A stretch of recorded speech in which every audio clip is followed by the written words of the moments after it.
Je dois dire que je regrette profondément que le Québec se retrouve aujourd'hui dans une position qui est devenue en quelque sorte une des traditions fondamentales du régime fédéral canadien tel qu'il fonctionne. Le Québec se retrouve tout seul. Ce sera au peuple québécois et à lui seul d'en tirer la conclusion. Je suis arrivé ici lundi avec un mandat voté à l'unanimité des partis, un mandat de l'Assemblée nationale du Québec qui demandait au gouvernement fédéral et qui demandait évidemment aussi à nos collègues autour de la table, mais d'abord au gouvernement qui a été l'auteur du projet qui est devant la Chambre des communes. Ça lui demandait, cette résolution, de renoncer au caractère unilatéral de la démarche et surtout à renoncer à imposer de cette façon quelque atteinte que ce soit aux droits et au pouvoir de l'Assemblée nationale du Québec sans son consentement, parce que derrière l'Assemblée nationale du Québec, la source du pouvoir sont les citoyens du Québec. Je m'étais permis d'insister aussi sur le fait que le premier ministre fédéral et son gouvernement agissaient ainsi sans aucun mandat explicite, sans aucun mandat d'aucune sorte des citoyens, non seulement du Québec, mais du reste du Canada. Et à ce point de vue, d'ailleurs, l'apparente offre de compromis spectaculaire d'hier matin, c'est-à-dire l'offre référendaire, nous a paru intéressante, parce que sur le fond, justement, c'était possiblement une façon démocratique de sortir de l'impasse, de donner à tous les citoyens qui sont la seule source du pouvoir, et personne autour de cette table n'a de pouvoir équivalent, de donner à la population l'occasion de se prononcer.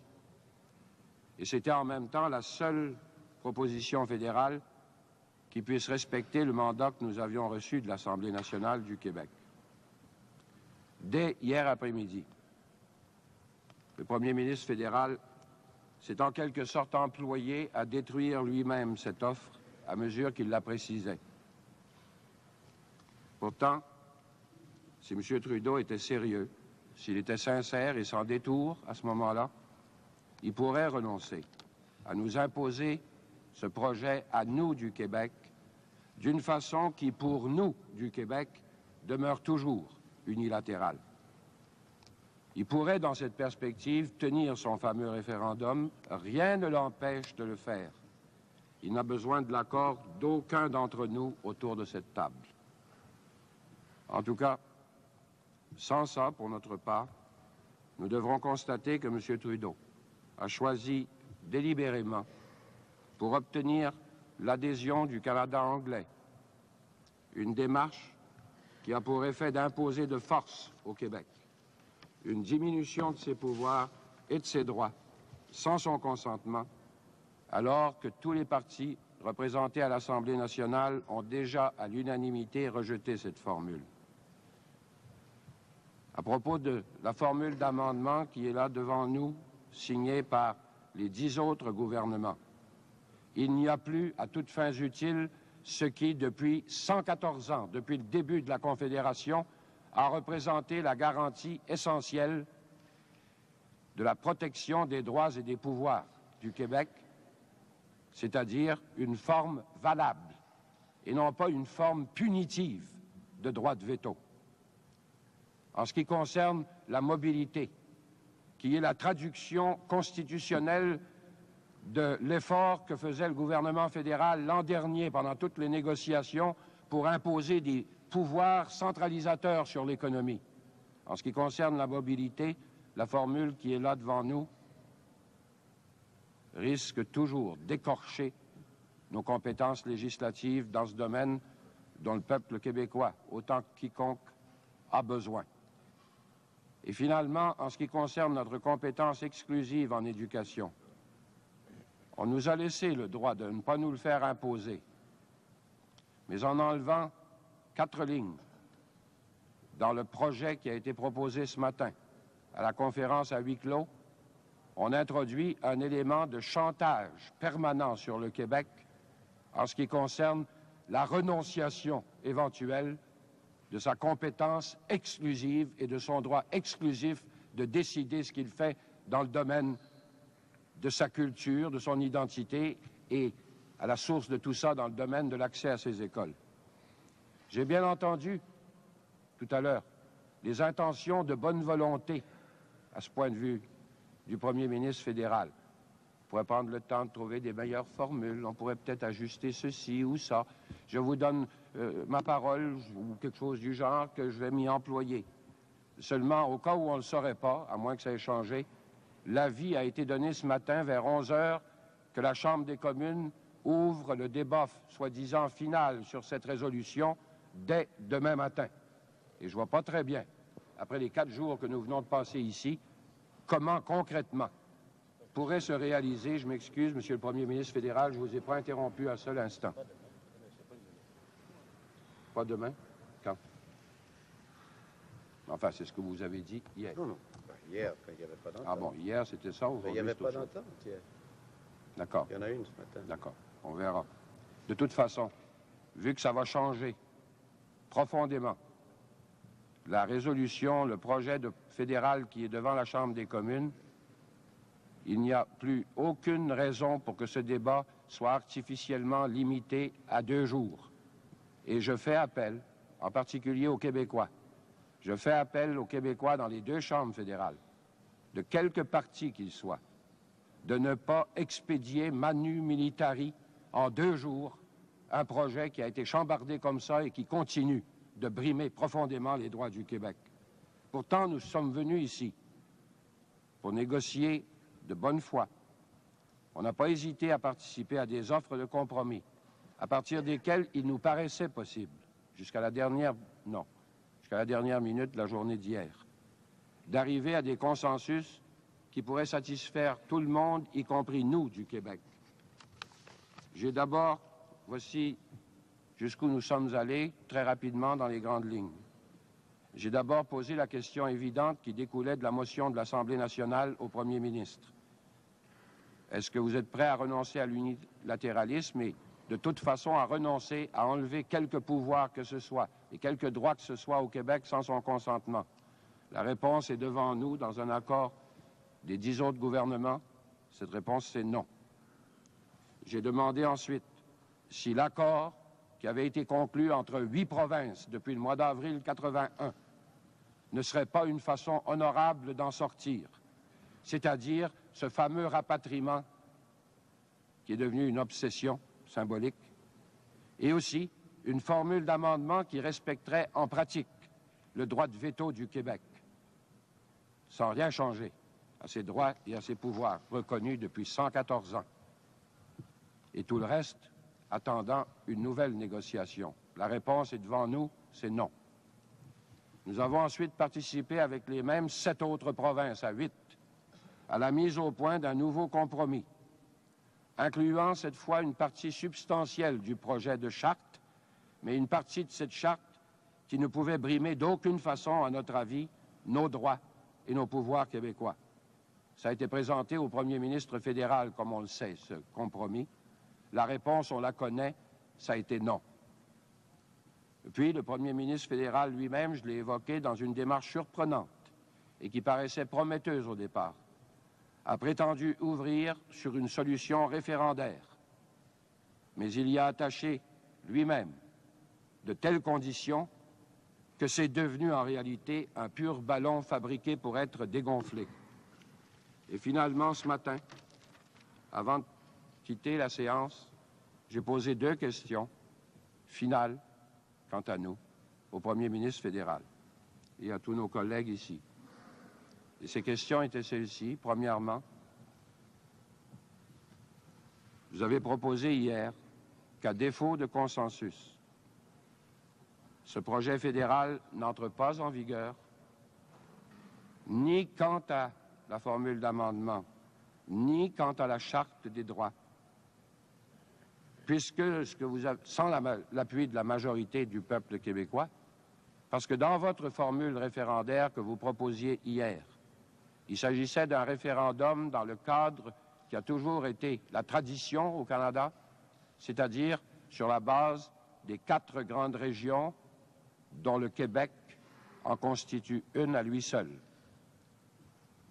Aujourd'hui, c'est bien sûr, vous avez l'accord, Monsieur le Premier ministre fédéral, des autres provinces sur un projet d'entente, mais vous n'avez pas l'accord du Québec.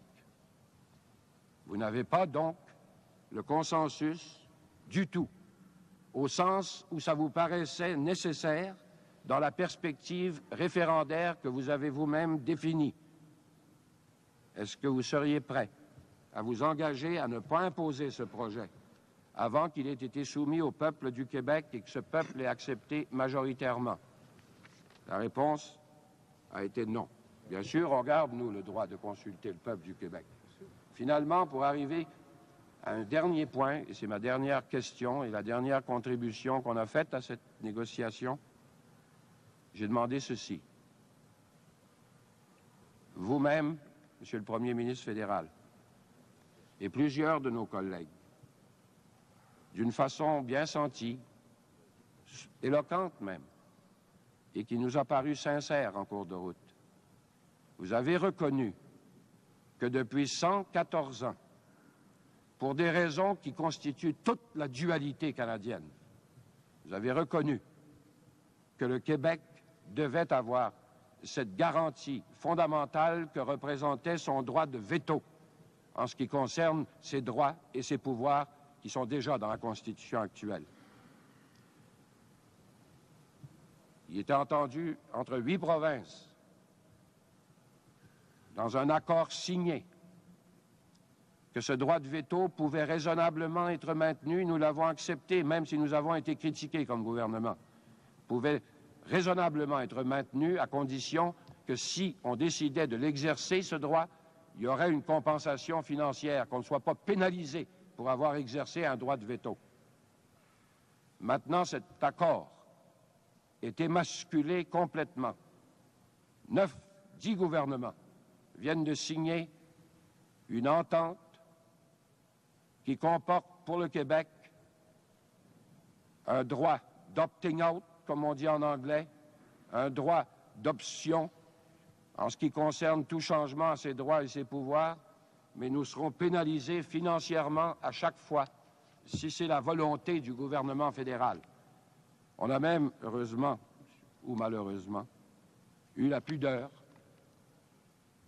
d'enlever 3 lignes dans le texte initial du projet qui a été signé, 3 lignes qui soulignaient les conséquences de cette émasculation de l'accord des 8 provinces. This change would mean that a province opting out would have to bear the financial consequences of its act. Ce changement, c'est-à-dire l'abolition de toute compensation financière en cas d'exercice du droit de veto, ce changement signifierait qu'une province qui exercerait ce droit devrait en porter les conséquences financières.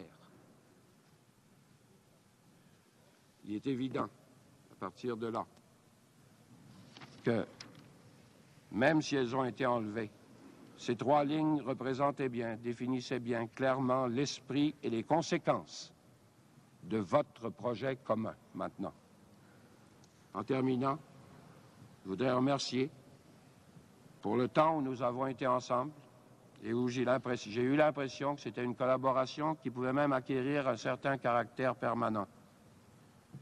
Pour ce temps où nous avons été ensemble, je voudrais remercier mes collègues des 7 autres provinces de la collaboration que nous avons réussi à maintenir pendant au-delà d'1 an.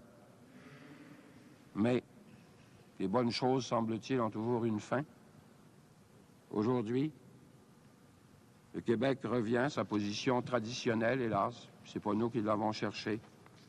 Ça finit avec nous qui sommes seuls dans notre coin. Tout ça, c'est plutôt triste. Je ne pense pas que ce soit triste seulement pour le Québec, peut-être plus encore pour le Canada. Ça signifie encore un autre durcissement du régime en ce qui nous concerne. Le carcan qu'il représente, parce qu'il ne faut pas oublier les positions traditionnelles non seulement du Québec, mais depuis quelques années des autres provinces aussi. Le carcan que représente tel qu'il est devenu le régime fédéral actuel, on prétend à notre endroit le resserrer encore en réduisant des pouvoirs et des garanties qui étaient déjà terriblement insuffisantes. Il n'est absolument pas question, pour un gouvernement québécois qui se respecte, d'accepter une pareille évolution.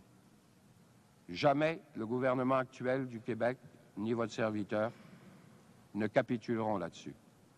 Jamais nous n'accepterons qu'on nous enlève quelque pouvoir que ce soit, et surtout des pouvoirs à la fois traditionnels et fondamentaux, sans notre consentement. Et je répète que nous prendrons tous les moyens qui nous restent pour empêcher que ça se produise. Je dois dire que je regrette profondément que le Québec se retrouve aujourd'hui dans une position qui est devenue en quelque sorte une des traditions fondamentales du régime fédéral canadien tel qu'il fonctionne. Le Québec se retrouve tout seul. Ce sera au peuple québécois et à lui seul d'en tirer la conclusion. Je suis arrivé ici lundi avec un mandat voté à l'unanimité des partis, un mandat de l'Assemblée nationale du Québec, qui demandait au gouvernement fédéral et qui demandait évidemment aussi à nos collègues autour de la table, mais d'abord au gouvernement qui a été l'auteur du projet qui est devant la Chambre des communes. Ça lui demandait, cette résolution, de renoncer au caractère unilatéral de la démarche et surtout à renoncer à imposer de cette façon quelque atteinte que ce soit aux droits et au pouvoir de l'Assemblée nationale du Québec sans son consentement, parce que derrière l'Assemblée nationale du Québec, la source exclusive est de son droit exclusif de décider ce qu'il fait dans le domaine de sa culture, de son identité et à la source de tout ça dans le domaine de l'accès à ses écoles. J'ai bien entendu tout à l'heure les intentions de bonne volonté à ce point de vue du premier ministre fédéral. On pourrait prendre le temps de trouver des meilleures formules, on pourrait peut-être ajuster ceci ou ça. Je vous donne ma parole ou quelque chose du genre que je vais m'y employer. Seulement, au cas où on ne le saurait pas, à moins que ça ait changé, l'avis a été donné ce matin vers 11 heures que la Chambre des communes ouvre le débat soi-disant final sur cette résolution dès demain matin. Et je ne vois pas très bien, après les 4 jours que nous venons de passer ici, comment concrètement pourrait se réaliser, je m'excuse, Monsieur le Premier ministre fédéral, je ne vous ai pas interrompu un seul instant. Pas demain? Quand? Enfin, c'est ce que vous avez dit hier. Non, non. Ben, hier, quand il n'y avait pas d'entente. Ah bon, hier, c'était ça? Ben, il n'y avait pas d'entente hier. D'accord. Il y en a une ce matin. D'accord, on verra. De toute façon, vu que ça va changer profondément, la résolution, le projet fédéral qui est devant la Chambre, cette offre, à mesure qu'il la précisait.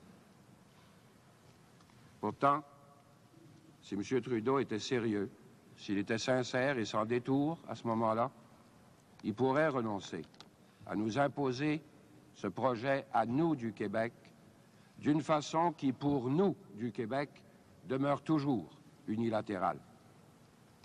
Il pourrait, dans cette perspective, tenir son fameux référendum. Rien ne l'empêche de le faire. Il n'a besoin de l'accord d'aucun d'entre nous autour de cette table.